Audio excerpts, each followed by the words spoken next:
All right, let's dive in today, shall we? We're talking all about nutrition, but specifically for those with diabetes mellitus. Absolutely. A topic that every nurse, whether you're a student or seasoned pro, really needs to have a strong grasp on. Yeah, you really can't underestimate how important it is. I mean, Yeah, we're talking about providing the best possible care, right? exactly. And that means moving beyond just the textbook and into those real-world scenarios where we can truly make a difference. Couldn't agree more. So let's start with the basics. When we say diabetes mellitus, what are we really talking about? Well, at its core, diabetes is a group of metabolic disorders, the common thread. Blood sugar levels that are consistently too high. And that happens because... It all comes down to insulin. Either the body isn't producing enough or the insulin it is making isn't being used effectively.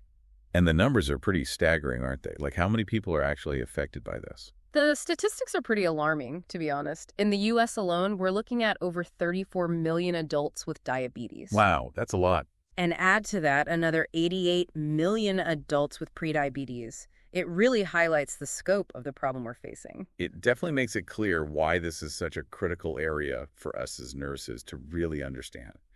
Okay, so we've got the big picture, but let's break it down a bit. We always hear about type 1 and type 2 diabetes, but what really sets them apart? You're right, those are the most common types. In type 1, the body's immune system actually attacks those insulin-producing cells in the pancreas. So it's basically an autoimmune response. Exactly. And that means the body can't produce any insulin at all. Sadly, this one usually shows up early, often before the age of 18. It seems like such a tough thing for a young person to deal with. And then there's type 2. Does that develop in a similar way? Not quite. Type 2 is more about insulin resistance. Basically, the body's cells just aren't responding to insulin like they should. So the insulin is there, but it's not being utilized properly. Exactly. The pancreas tries to compensate, pumping out more and more insulin, but eventually it just can't keep up. Insulin production decreases, and you've got type 2 diabetes. And this one's more gradual, right? Like it develops over time. Precisely. Usually diagnosed after age 45, although we are seeing it more in younger populations, which is a concern. Yeah, we can't forget prediabetes, right? Absolutely not. That's where blood sugar is higher than normal, but not quite high enough for a full diabetes diagnosis. It's like a warning sign. Yeah, you could say that. People with prediabetes are at a much higher risk of developing type 2 diabetes, not to mention cardiovascular disease down the line. All of this really emphasizes just how crucial early detection and proper management are. So let's talk about the consequences. What happens if diabetes isn't managed effectively? Well, that's when those long-term complications can start to rear their ugly heads. We're talking about damage to blood vessels, both big and small. And that damage can lead to A whole host of problems. You've got retinopathy, which can affect vision, and nephropathy, which impacts the kidneys. Then there's neuropathy, causing pain and numbness, especially in the extremities. So we're talking about some pretty serious stuff here. And it's not just those smaller vessels, right? The larger ones are at risk too. Absolutely. We see a much higher risk of cardiovascular disease in people with diabetes. Things like heart attacks, strokes, peripheral artery disease, all major concerns.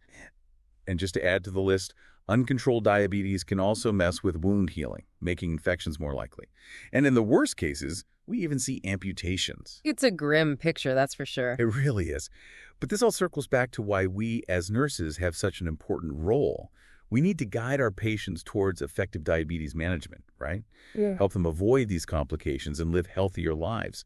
So how do we do that? Where do we even start? It all boils down to lifestyle management, and this is where nurses really have a chance to shine. We've got to empower our patients, give them the knowledge and skills they need to manage their diabetes day in and day out. And that involves a lot more than just medication, right? We're talking about real, lasting changes to their everyday lives. Exactly. One of the most powerful tools we have is diabetes self-management education and support, or DSMES for short. It's all about providing patients with the strategies and information they need to take charge of their condition. So we're talking about things like healthy eating, getting regular physical activity, monitoring blood sugar, and understanding how to manage their medications. You got it. It's about creating a personalized plan that works for each individual's needs and preferences. And that includes working with them on medical nutrition therapy. So let's clear up a big misconception right now. Yeah. There's no such thing as a diabetic diet, right? That's a myth we need to bust. You're absolutely right. That's a common misconception, and it can be really harmful. There isn't a single restrictive diet for everyone with diabetes. Thank goodness for that. I can't imagine anyone wants to eat bland and boring food for the rest of their lives. Exactly. Healthy eating for someone with diabetes is actually very similar to what's recommended for the general population.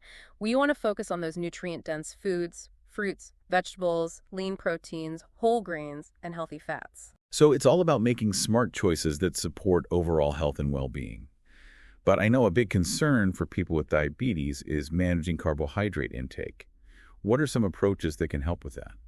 There are a few different methods, each with its own pros and cons. One that's quite common is carbohydrate counting, where individuals learn to track their carb intake based on their specific needs and meal plan. So it's not about cutting out carbs entirely. It's about understanding how they affect blood sugar levels and managing them effectively. Exactly. We also have the plate method, which is a more visual approach. It's a simple way to create balanced meals by dividing your plate into sections for different food groups. I love how straightforward and visual that is. And there's also the food list method, right? Yes, that involves categorizing foods based on their nutritional content, making it easier to plan meals and make swaps within those categories. So many options. Yeah. But I guess the key is to find what works best for each individual. Absolutely. And remember, we're not just handing them a meal plan and sending them on their way. We need to be a source of ongoing support, helping them navigate the challenges and celebrate their successes. We're partners in this journey, not just lecturers. And speaking of navigating, what about medications? We know those with type 1 diabetes always require insulin, but what about folks with type 2? For type 2, the first-line medication is typically metformin, which helps improve the body's response to insulin. But as the condition progresses, other medications might be needed, including insulin. Exactly. And it's crucial to remember that insulin therapy isn't limited to type 1 diabetes. So for type 2, as insulin production declines, some individuals may need to start insulin injections to effectively manage their blood sugar. Precisely. And whether we're talking about metformin, insulin, or any other medication, patient education is absolutely paramount. We need to make sure they understand how to take their meds correctly, the potential side effects, and any possible interactions with food or alcohol. You got it. Now, in addition to medications, we also need to be prepared to address acute complications. One that comes to mind is diabetic ketoacidosis, or DKA. Right, DKA. That can escalate quickly, right? Absolutely. It happens when there's a severe lack of insulin, leading to a buildup of ketones in the blood. And those ketones are acidic, right? So they can disrupt the body's pH balance. Exactly. DKA is a serious condition, and early recognition is key. We need to act fast. So what are some of those early warning signs we should be teaching our patients to look out for? Well, you might see excessive thirst, frequent urination, a fruity smell on the breath, nausea, vomiting, and abdominal pain. And as it progresses? It can lead to confusion, rapid breathing, and even loss of consciousness. Immediate medical attention is crucial. Now, there's another acute complication we need to be aware of. Hyperosmolar hyperglycemic state, or HHS. Right, HHS. It shares some similarities with DKA in that it also involves very high blood sugar, but it usually develops more gradually. So it might not present as urgently as DKA? That's often the case. HHS is more common in older adults with type 2 diabetes, especially those who might have difficulty recognizing thirst or staying properly hydrated.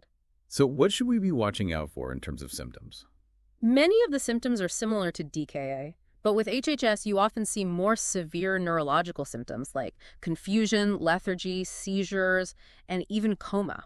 Both DKA and HHS are serious conditions. It sounds like early recognition and intervention are absolutely key. Absolutely. We need to be vigilant and prepared to act quickly. Now, shifting gears a bit, what about managing diabetes when someone gets sick? Even a simple cold can throw things off. You're absolutely right. When we're sick, our bodies release stress hormones, and those can cause blood sugar levels to rise. So what's the best approach during illness?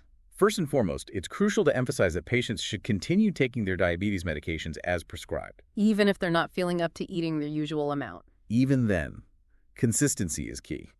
And of course, frequent blood sugar monitoring is a must, ideally every 2 to 4 hours. What about dietary recommendations? What should patients focus on when they're sick? Hydration is absolutely crucial. Plenty of fluids, whether it's water, clear broth, or sugar-free sports drinks. If they're struggling to eat solid foods, easily digestible carbohydrates like applesauce or toast can help. It's all about adapting and making sure they're getting what they need to stay hydrated and keep those blood sugar levels stable. Now, we've talked a lot about adults, but let's not forget about the younger generation. What are some special considerations for children and adolescents with diabetes? Managing diabetes in this age group is definitely unique. You've got those growth spurts, constantly changing hormones, and let's not forget about the unpredictable eating and activity patterns of kids and teenagers. Yeah, that can definitely make things more challenging. It really can, and of course there's that added layer of psychosocial impact. Having a chronic illness at such a young age can be tough. It's about more than just the physical aspects. It's about supporting their emotional well-being as well. Exactly. And that's why involving the entire family in the care plan is so crucial. It takes a village, as they say. We need parents, healthcare providers, and often the school working together to create that support system these kids need. Couldn't agree more. Now, on the other end of the spectrum, we've got older adults with diabetes who often face their own set of unique challenges. I imagine things like other chronic conditions, cognitive decline, or physical limitations can make managing diabetes even more complex. You're absolutely right. And this population is also more vulnerable to complications like malnutrition and dehydration. So we really need to tailor our approach, taking all of these factors into account. It's about individualized care, recognizing that each patient's situation is unique. Exactly.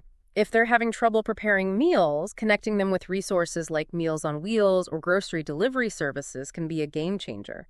And if cognitive impairment is a factor, we need to simplify their medication regimens and provide clear, easy-to-follow instructions. It really highlights how multifaceted diabetes care can be, especially when we consider the lifespan. It definitely does. It's a complex condition that demands a holistic and individualized approach, meeting each patient where they are. Well, we've covered a lot of ground in this first part of our deep dive, wouldn't you say? We've laid a solid foundation for understanding diabetes, its different types, potential complications, and those initial steps in management. We have.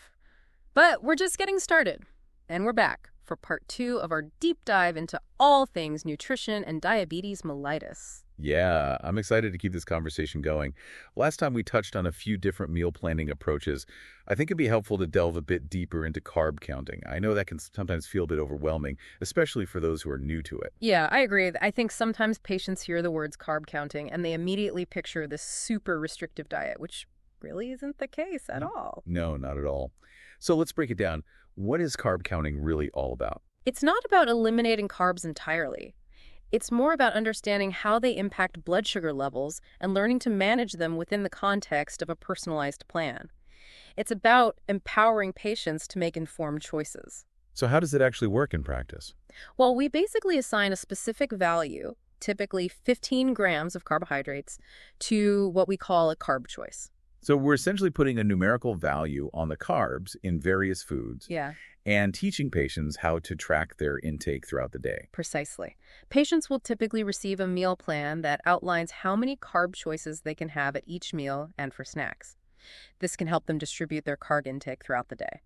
And I imagine there's a lot of individualization involved in creating these meal plans, right? Because Yeah. everyone's needs and preferences are different. You got it. There are actually different levels of carb counting, like basic and advanced, that we can tailor to the patient's specific needs and level of comfort. I didn't know that. Can you tell me a bit more about those different levels? What are the key differences? Sure. So basic carb counting is a bit more structured and is often recommended for patients on fixed insulin doses. It's also a good starting point for those who are primarily managing their diabetes through lifestyle modifications. So it's about creating a sense of consistency, establishing a pattern for the timing and amount of carbohydrates they consume each day. That's right. And while the daily amount and timing stay relatively constant, patients do have some flexibility in choosing the types of carbs they prefer. That makes sense. Now, what about advanced carb counting?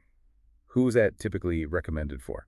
Advanced carb counting provides more flexibility, so it's often a better fit for those who are on multiple daily injections of insulin or using an insulin pump. So they have more control over their carb intake at each meal and can adjust their insulin accordingly. Exactly. They learn to calculate their insulin dosage based on the amount of carbohydrates they're consuming, using what we call an insulin to carbohydrate ratio, or ICR. So it's a more dynamic approach that gives them the power to make informed decisions about their meals while still effectively managing their blood sugar levels. You got it. And for those who prefer a more visual guide, we also have the plate method, which we touched on earlier. Yeah, the plate method. I find that it's a real hit with my patients who are newly diagnosed. It's so simple and easy to understand, even for those who might feel overwhelmed by all the new information. It is, and it's quite effective. The basic premise is visually dividing your plate into 3 sections. I'm picturing it now. What goes in each section? Half of your plate should be filled with non-starchy vegetables. Think broccoli, spinach, peppers, all those delicious veggies that are packed with fiber and nutrients. Exactly. Then 1/4 of your plate is dedicated to lean protein. So fish, chicken, beans, lentils, tofu, plenty of variety to choose from. And the remaining quarter is for carbohydrates. This could be brown rice, quinoa, sweet potatoes, or a slice of whole grain bread, for instance. It's a great way to visually reinforce the importance of balancing carbs with protein and non-starchy vegetables. And it's a fantastic tool for promoting portion control without getting too complicated. Speaking of portion control, that's another crucial aspect of diabetes management, regardless of which meal planning approach they're using. Why is portion control so important in the grand scheme of things? Portion sizes directly impact the number of carbohydrates and calories consumed, which directly affects blood sugar levels. So even if they're making healthy choices, if their portions are too big, it can still lead to elevated blood sugar. Precisely. And on the flip side, if portions are too small, there's an increased risk of hypoglycemia, especially for those on insulin therapy. It makes perfect sense when you explain it like that. So we need to make sure our patients have the skills to estimate portion sizes accurately, right? Absolutely. There are some really helpful tools we can introduce them to, like food models, measuring cups, or even those handy visual comparisons to everyday objects. You mean like using your hand as a guide for portion sizes? I love those simple tricks. Exactly. A serving of protein is about the size of your palm, while a serving of carbohydrates is roughly the size of your clenched fist. Those are great tips, easy to remember and apply in everyday life. Now, let's move beyond meal planning for a moment and talk about the bigger picture of behavior change, which we know can be really tough for a lot of people. It's true. And it's where our skills as educators, counselors, and motivators really come into play. We have to remember that changing deeply ingrained eating habits isn't a simple task. It requires more than just providing information. It's about truly empowering our patients to embrace those changes and make them stick. We're in this with them, not just lecturing from the sidelines. Exactly. We need to collaborate with our patients, understanding their individual goals, preferences, and any barriers they might be facing. It's about recognizing that their circumstances are unique and tailoring our approach accordingly. You got it. Some patients might thrive with small, achievable goals to start, while others might need more intensive support and guidance. The key is to meet them where they are. And to make it clear that this is a journey, not a race, we need to emphasize the importance of ongoing monitoring and follow-up, right? Absolutely. It's not a one-time intervention. We want to build a long-term relationship with our patients, providing that continued support and guidance as they navigate life with diabetes. Regular check-ins, medication adjustments, addressing any new challenges or concerns, it's all part of comprehensive diabetes care. Couldn't agree more. Now, speaking of medications, let's switch gears for a bit and talk about the role they play in managing this condition. We know that insulin therapy is essential for those with type 1 diabetes, but what about type 2? Right. Type 1 diabetes, the body isn't producing any insulin at all, so insulin therapy is a must. But for type 2, I know metformin is often the first-line medication. It helps to improve insulin sensitivity, right? Exactly. But as the disease progresses, other medications, including insulin, might become necessary to maintain those blood sugar levels. And it's essential to emphasize that insulin therapy isn't only for those with type 1 diabetes. That's such an important point. As insulin production naturally declines in type 2 diabetes, some individuals will eventually require insulin injections to effectively manage their blood sugar. So regardless of the specific medication, whether it's metformin, insulin, or something else, patient education is crucial. Absolutely. We want to make sure they understand everything. The correct dosage, how to administer their medications, potential side effects, and any possible interactions with things like food or alcohol. We want to equip them with the knowledge and confidence to manage their medications safely and effectively. Now let's talk about acute complications. One that always comes to mind is diabetic ketoacidosis, or DKA. Yes, DKA, a serious condition that can become life-threatening if not recognized and treated promptly. And it's all about a severe lack of insulin, right? You got it. When the body doesn't have enough insulin, it starts breaking down fat for energy, and that leads to a buildup of ketones in the blood. And because those ketones are acidic, they can really mess with the body's pH balance. Exactly. Early recognition and prompt medical attention are absolutely essential in managing DKA. So what are some of those early warning signs that we need to teach our patients to watch out for? The classic symptoms include excessive thirst, frequent urination, a fruity smell in the breath, nausea and vomiting, and abdominal pain. If those symptoms are present, it's time to seek medical help right away. And if it progresses further? Then you might see things like confusion, rapid breathing, even loss of consciousness. That's why getting medical attention quickly is so important. Now, there's another acute complication that we need to be aware of, hyperosmolar hyperglycemic state, or HHS. Yes, HHS. It's similar to DKA in that it also involves very high blood sugar, but it tends to develop more gradually. So it might not always present as urgently as DKA? Right. It's more commonly seen in older adults with type 2 diabetes, especially those who might struggle to stay adequately hydrated or have difficulty recognizing thirst. So what are some of the key symptoms we should be looking out for with HHS? Many of the symptoms overlap with DKA: excessive thirst, frequent urination, dehydration. But with HHS, we also need to be vigilant for more severe neurological symptoms. So things like confusion, lethargy, seizures, even coma. It sounds like both DKA and HHS are incredibly serious, requiring immediate medical attention. You're absolutely right. Early recognition and prompt treatment can make all the difference. Now, on the other side of the spectrum, we have hypoglycemia, where blood sugar levels dip too low.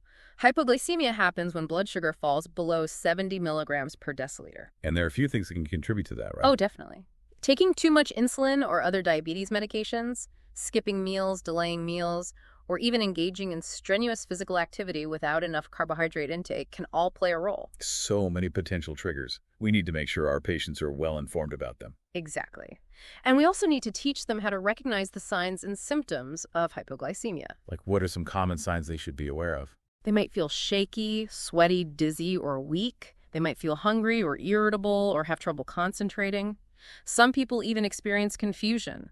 These are all signs that blood sugar is dropping too low. And if those early signs are ignored, what happens if blood sugar continues to drop? If it keeps dropping, hypoglycemia can progress to more severe symptoms, such as seizures or loss of consciousness. Prompt treatment is crucial. So how do we treat hypoglycemia? What's the recommended approach? The 15-15 rule is a good strategy. It's pretty easy to remember. Refresh my memory on that one. Basically, you have the person consume 15 grams of a fast-acting carbohydrate, something like glucose tablets, fruit juice, or a regular soda. And they'll wait 15 minutes and recheck their blood sugar. Exactly. If it's still below 70, they repeat the process. And once their blood sugar is back in a safe range. It's important for them to have a snack or meal to prevent it from dropping again. Now, let's talk a bit about sick day management, which is another crucial aspect of diabetes care. Right, because even something like a common cold or the flu can really throw blood sugar levels out of whack. Absolutely. When we get sick, our bodies release stress hormones that can cause blood sugar to rise. So it's super important to advise our patients on how to best manage their diabetes when they're not feeling well. So what are some key things to keep in mind? First and foremost, they should continue taking their diabetes medications as prescribed, even if their appetite isn't what it normally is. So maintaining that consistency is crucial. Exactly. And monitoring blood sugar levels more frequently is key. Checking every 2 to 4 hours is a good rule of thumb when they're sick. And what about dietary recommendations? What should they focus on? Hydration is super important. Plenty of fluids, such as water, clear broth, or sugar-free sports drinks. And if solid foods are tough to handle, easily digestible carbohydrates like applesauce, toast, or crackers can be helpful. The main goal is to stay hydrated and keep blood sugar levels in a safe range. Now let's shift our focus to different life stages. We've talked a lot about adults, but managing diabetes in children and adolescents comes with its own unique challenges. Oh, for sure. Their bodies are constantly growing and developing, and their eating and activity patterns can be pretty unpredictable, which makes managing blood sugar a bit more challenging. I can imagine. And we can't forget about the psychosocial impact. Dealing with a chronic illness at a young age is tough. It's about so much more than just the physical aspects of diabetes. It's about supporting their emotional well-being, too. You got it. Involving the whole family in the care plan is crucial. The child, parents, healthcare providers, often even the school. We need to work together. It's about creating that strong support system these young people need to truly thrive. Now, on the other end of the spectrum, we have older adults with diabetes who also face their own set of challenges. Absolutely. This population often has other chronic conditions, cognitive decline, physical limitations, all things that can complicate diabetes management. And they're also more vulnerable to complications like malnutrition and dehydration, right? Exactly. So we need to carefully assess their individual needs and tailor our interventions accordingly. It all comes back to individualized care, recognizing that each patient's situation is unique. Precisely. For example, if they're struggling with meal preparation, connecting them with resources like Meals on Wheels or grocery delivery services can be really helpful. And if cognitive impairment is a factor, we might need to simplify their medication regimens or provide clear, easy-to-follow instructions. It really highlights how nuanced and multifaceted diabetes care is, especially when we consider the lifespan. It certainly is. Diabetes is a complex condition that requires a holistic, individualized approach to care. We need to meet each patient where they are and provide the support they need to successfully manage their condition. Well, we've covered so much ground in this second part of our deep dive. We've explored practical strategies for supporting our patients, from meal planning and portion control to medication management and recognizing those acute complications. We have. And there's still more to come. Welcome back. We're wrapping up our deep dive today, talking all about nutrition and diabetes mellitus. Yeah, we've covered a lot of ground so far, haven't we? We have so much great info for anyone working with patients who have diabetes. Now, I thought maybe we could shift gears a bit and really zero in on some specific nutrition recommendations, like what does healthy eating actually look like for someone managing diabetes?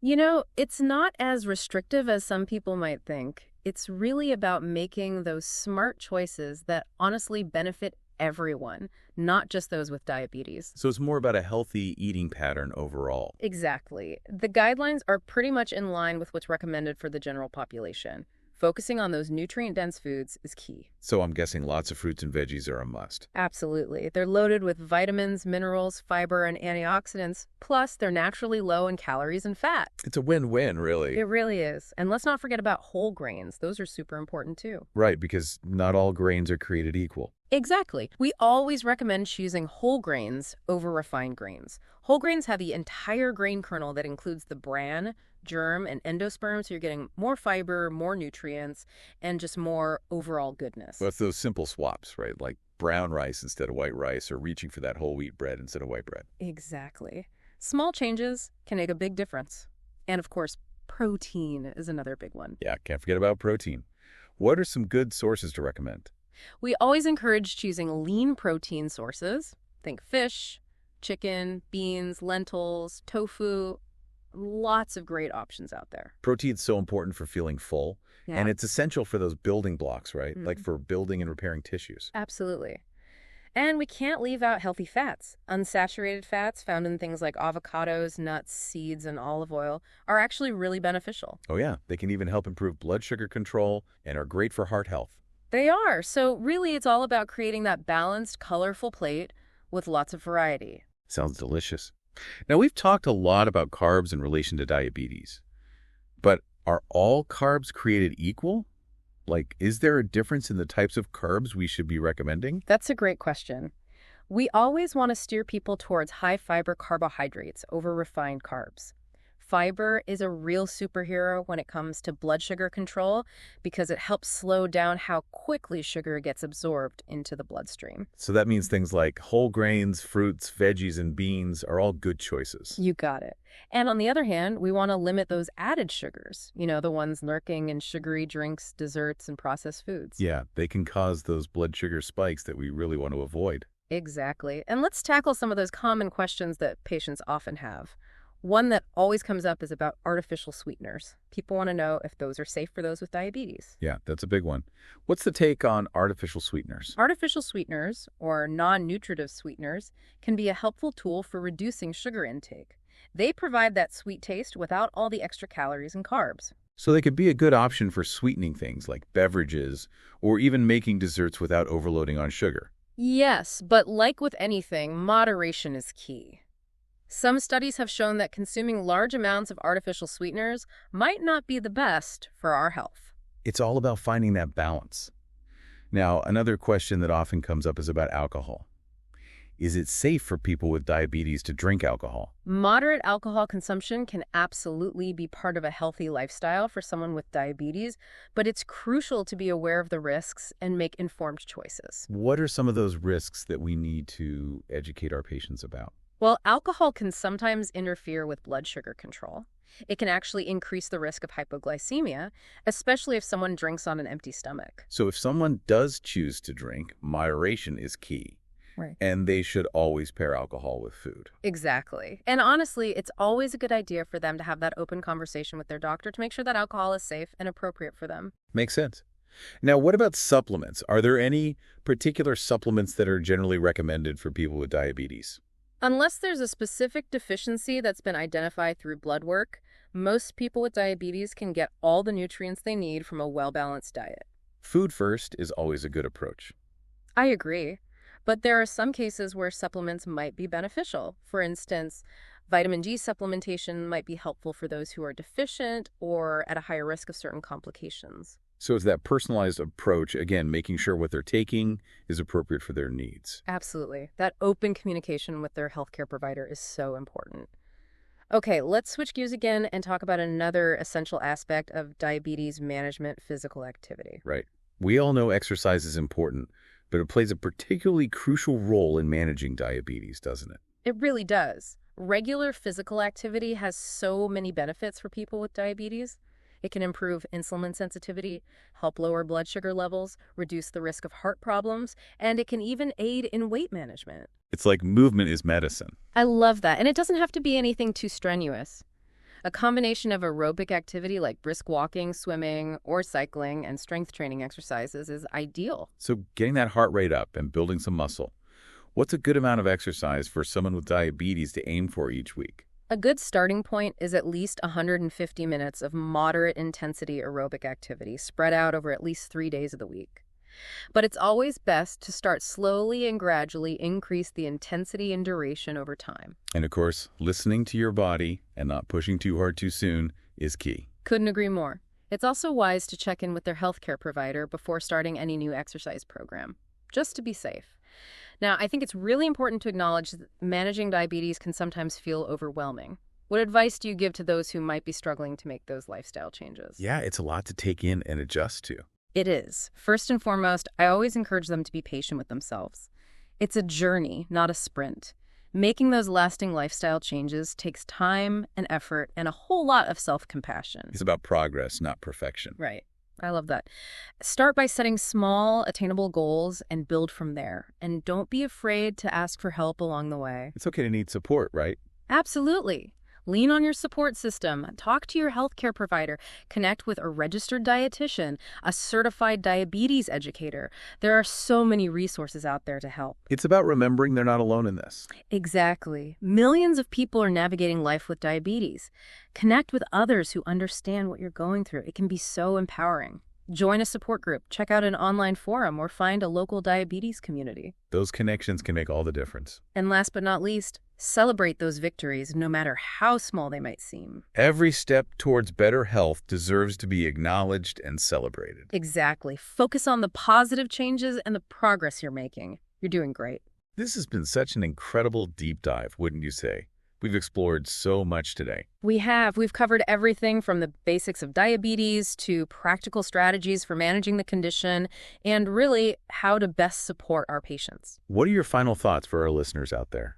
The most important thing to remember is that diabetes is a manageable condition.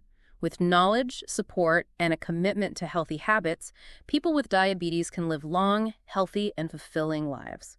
There's no reason why they can't. Absolutely. And we, as nurses, we play such a vital role in empowering our patients to take control of their health and navigate the ups and downs of this condition. We need to be those knowledgeable, compassionate guides on their journey. Well, thanks for joining us for this deep dive. It's been a pleasure. The pleasure is all mine. Thanks for having me. We hope you found it informative and helpful. Keep learning, keep exploring, and keep striving for that optimal health.